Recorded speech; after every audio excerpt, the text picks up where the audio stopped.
اب یہاں پر ایک اور چیز وہ یہ کہ صلح امام حسن کے حوالے سے کیسے کی، کیوں کی.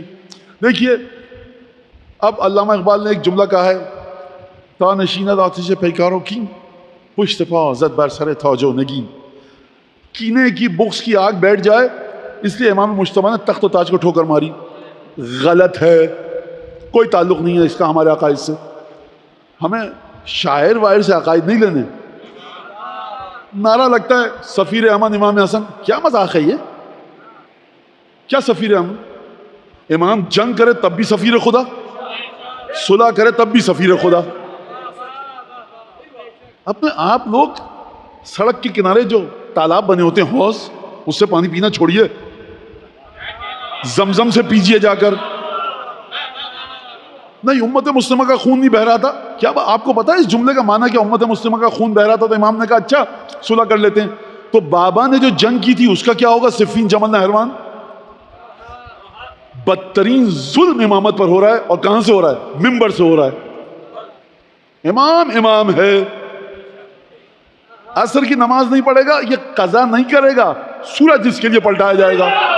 آپ سمجھیے اس بات کو. لہذا کہ تاکہ جنگ کی اور کینے کی آگ حسد کی بجھ جائے، اسے تخت و تاج پر ٹھوکر مار دی. امام حسن کو، کسی بھی امام کو یہ حق ہی نہیں ہے رسول خدا کی طرف سے کہ کسی اور کو اپنا امام مان لیں. یہ اجازت ہی نہیں ہے خدا کی طرف سے کہ کسی اور سے کہا نہیں سرکار آپ آگے نماز پڑھائیے، ہم حسن مجتبی ہیں، تواضع ہے، ہم کہاں جائیں گے نماز پڑھائیں گے، آپ پڑھائیے نماز. اچھا آپ بتا دیجئے مسئلہ شرعی. ہم بڑے انکسار ہے. امام کو اپنے مقام کو سلب کرنے کا حق ہی نہیں ہے، جس طرح سے امام کو یہ طاقت ہی نہیں ہے کہ اپنی مرضی سے امامت کے عہدے کو اپنی جانب جذب کر سکے. یہ خدا کی طرف سے عہدہ ہے امام کو. جا کر امام رضا کا خطبہ پڑھیے امامت کے سلسلے میں، امام صادق علیہ السلام کا خطبہ پڑھیے، تب جا کے سمجھ میں آئے گا کہ امامت کس مرحلے پر ہے. لہٰذا جنگ کی آگ کو بجھانا چاہتے تھے، نہیں. امام حسن مجتبی نے خطبہ دیا، کہا دیکھو حاکم نے مجھے یہ پیشکش کی، صلح کی. اگر تم لوگ تیار ہو اپنی جان نچھاور کرنے پر، ہم جنگ کریں گے، لڑتے لڑتے مر جائیں گے. اگر تم جنگ نہیں کرنا چاہتے تو یہ صلح اس نے پیشکش کی ہے، تم کو دستخط کر دیا جائے. خوب توجہ کیجیے گا مولانا، یہ تو عجیب بات ہے. بالکل عجیب بات نہیں ہے. شب عاشورہ 61 ہجری چھوٹے بھائی نے بھی یہی کہا. اس سے ملتی جلتی بات ہے. کہا دیکھو تم میں سے جو جان بچا کر جانا چاہتا ہے چلا جائے. اور عاشور کی خطبہ کیا دیا مولا حسین نے، آقا حسین نے، کہ دیکھو تم مجھے جانے دو، جہاں سے آیا ہوں وہیں پہ چلا جاؤں گا، یا دور دراز مقامات پر بیعت نہیں کروں گا، یا مجھے شام لے چلو، یزید کے ساتھ میں گفتگو کروں گا، اس کے بعد جو فیصلہ ہوگا کر لینا. یہ دو اختیارات آپشن امام حسین علیہ السلام نے دیے.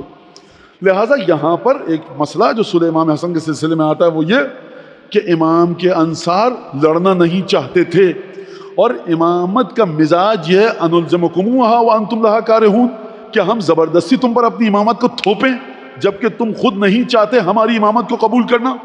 چھٹے امام کا قول ہے کہ بنو امیہ اور بنو ہاشم کی امارت میں، امامت میں، اقتدار میں، حکومت میں، سلطنت میں، امامت میں، رہبری میں فرق ہے.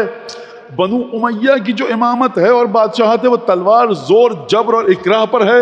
وَإِنَّ أَمَارَتَنَا بِالرِّفْقِ وَاللُّطْفِ وَالْوَرَعِ وَالْإِجْتِهَادِ، ہماری امامت محبت اور تمہاری رضامندی کے ذریعے آگے بڑھتی ہے. بنو امیہ کی جو حکومت ہے وہ جبر و قہر و ظلم کے ذریعے آگے بڑھتی ہے. مولانا ابھی آپ نے کہا کہ امامت کا کوئی تعلق لوگوں سے نہیں ہے، امام کا تعلق امامت سے نہیں ہے، امام کی مرضی شامل ہی نہیں ہے اس میں کہ امام کو امامت دے دی جائے. یہ خدا کا عہدہ ہے جو ملتا ہے ہر امام کو. امام اپنی مرضی سے امامت کو سلب نہیں کر سکتا. پھر چھٹے امام یہ کیوں فرما رہے ہیں کہ ہماری امامت تمہارے ذریعے چلتی ہے، ان کی امامت جبر و زبردستی کے ذریعے؟ اس کا مطلب یہ کہ دیکھو اگر تم ہم کو امام مان لیا تم نے اپنی مرضی سے تو بہت اچھی بات ہے، ہم بھی تمہیں تمہاری رہبری کریں گے، ہدایت کا کام انجام دیں گے. لیکن اگر تم نے ہم کو امام نہیں مانا تو ہم تلوار کے بلبوتے پر تم کو نہیں منوائیں گے کہ ہم تمہارے امام ہیں. اس کا معنی یہ ہے. لہٰذا اس بات کو خوب اچھی طرح سے سمجھیے. لوگوں نے کہا بدل بقیہ والحیات، اے حسن مجتبی ہم باقی رہنا چاہتے ہیں، ہم جینا چاہتے ہیں، ہم زندہ رہنا چاہتے ہیں.